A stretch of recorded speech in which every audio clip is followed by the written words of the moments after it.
तो hey guys, मेरा नाम है पिंटैक। तो आज हम बात करेंगे बीएलएस सेवा कंपनी की। इसके फाइनेंशियल्स, इसके आईपीओ आ रहे हैं मार्केट में एंड दिन ब दिन इसका जीएमपी आसमान को छू रहा है। कभी 142 हो रहा है, कभी 152 हो रहा है। 110 से इसका जो है शुरू हुआ था।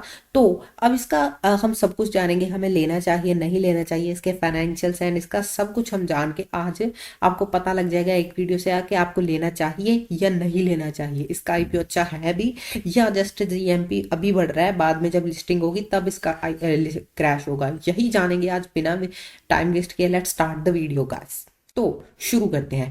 पहले बीएलएस सेवा काम करती क्या है। बीएलएस सेवा जैसे भी आईआरटीसी की टिकट्स बुक कराना हो गया, और ड्राइविंग लाइसेंस, आयुष्मान कार्ड, ये सारी चीज़ें हमको बनाते हैं। जैसे कि जो भी आपके गवर्नमेंट के डॉक्यूमेंट्स होती हैं वो सारे ये बना के देती हैं। जैसे इनका बेसिकली ये गवर्नमेंट टू कंज्यूमर है, मतलब कि ये गवर्नमेंट के बिहाफ पे काम करते हैं। ये बहुत ही मेजर बैंक्स में भी इनके बहुत ही काम है कि मतलब उनके डॉक्यूमेंट्स बनाना, उनका लोन का आरबीआई से कनेक्ट करवाना है, बहुत सारी चीज़ें, मतलब कि गवर्नमेंट को कंज्यूमर के साथ कनेक्ट कराना या बैंक्स को उनके साथ कनेक्ट कराना गवर्नमेंट के साथ। एंड ये ट्रेडमार्क भी फाइल करवाते हैं, बहुत सारे और भी काम करते हैं। बट ये जो कंपनी है ये अंडर आती है बीएसएनएल इंटरनेशनल के, मतलब कि बड़ी कंपनी बीएलएस इंटरनेशनल है। ये पहले भी लिस्टेड है मार्केट में और इसका 400 रुपये का शेयर है, मतलब कि अच्छी कंपनी है जो कि इसका 400 रुपये का शेयर चल रहा है।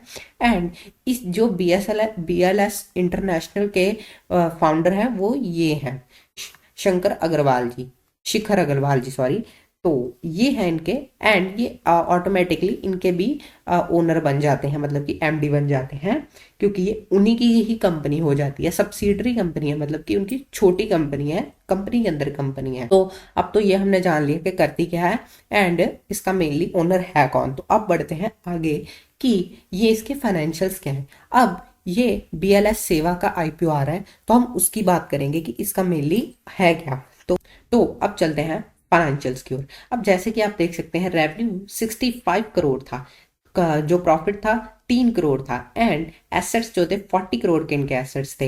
एंड अगले साल इन्होंने बड़ा अपने एसेट्स बना के 98 करोड़ कर दिया और 5 करोड़ का प्रॉफिट कर दिया, और 55 करोड़ का इनका जो है एसेट्स हो गए। मतलब कि कंपनी 2 साल तो बहुत ही अच्छा ग्रो की है। अब लास्ट साल चलते हैं कि इन्होंने काम किया क्या है 2031 मार्च 2031 को। तो जैसे कि यहाँ पे आप देख सकते हैं 249 करोड़, मतलब कि 249 करोड़ के इनका रेवेन्यू था। एंड जो एसेट्स थे, मतलब कि प्रॉफिट था, सॉरी, वो 20 करोड़ का था। एंड जो एसेट्स थे वो थे 179 करोड़ के, मतलब कि अभी तक तो बहुत ही अच्छी ग्रोथ चल रही है। और अगले ही 6 महीने में ही, बहुत 6 महीने में इन्होंने 158 करोड़ का रेवेन्यू किया और 14 करोड़ का इन्होंने ऑलमोस्ट प्रॉफिट बुक किया। एंड 213 करोड़ का इन्होंने एसेट्स ग्रो किए, मतलब कि बहुत ही अच्छी कंपनी है, एकदम ऐसे ही पैसा बना रही है अपना। अभी तक तो फाइनेंशियल्स बहुत अच्छे हैं। अब चलते हैं बोरोइंग्स की ओर कि अब बोरोइंग्स के क्या है। अब चलते हैं बोरोइंग्स की ओर। तो अब चलते हैं बोरोइंग्स की ओर। बोरोइंग्स जब इन्होंने कंपनी 2031 मार्च के 2000।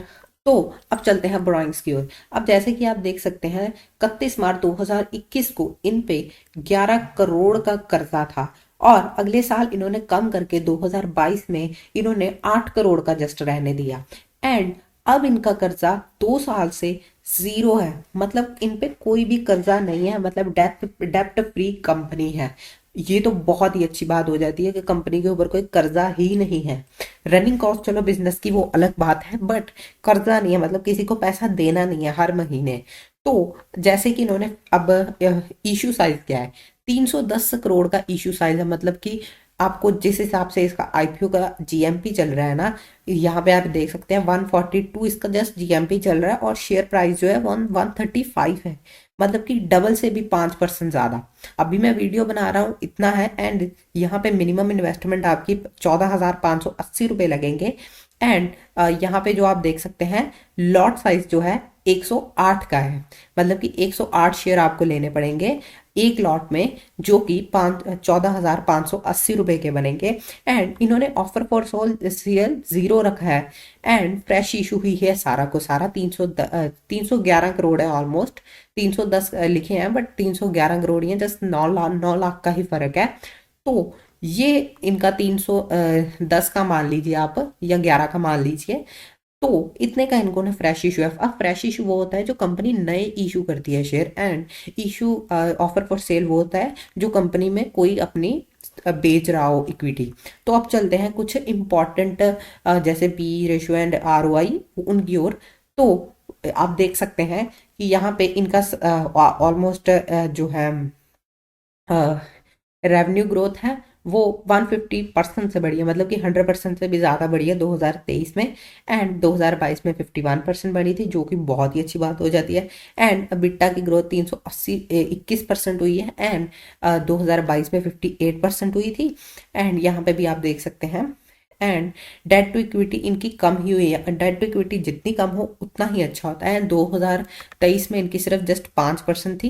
एंड सितंबर में इनकी 2007 हो गई, जो कि थोड़ा बुरी बात है, बट इनकी ऑलमोस्ट बहुत ही अच्छी कंपनी है। ये 1.14 से 5 पे लेके आया है और अब इनकी 7 है। तो बहुत ही अच्छी बात हो जाती है कि आप इतनी कम कर रहे हो। एंड इसके आरओआई भी जैसे आप देख सकते हैं वो 13% से 13% चल रही है, पहले 33% थी। एंड यहाँ पे 43% है 2022 में। एंड 2021 में 41% है। तो मेरे हिसाब से ऑल ओवर कंपनी तो अच्छी है। आप कुछ इंपॉर्टेंट डेट्स की बात कर लेते हैं। अब कुछ इंपॉर्टेंट डेट्स की बात कर लें तो चलते हैं। अब जैसे कि इसकी जो बिडिंग होगी 23 जनवरी को स्टार्ट होगी, मतलब बजट से 2 दिन पहले की इसकी बिडिंग होगी। एंड बजट वाले दिन ही इसकी जो है बिडिंग खत्म होगी। एंड अलॉटमेंट जो है इसकी 22 फरवरी को होगी ख़त्म। एंड रिफंड जो होगा वो आपको 5 जनवरी को मिल जाएगा। एंड जिसको मिलेगा उसकी किस्मत बहुत ही अच्छी होगी, उसका पैसा डबल होगा।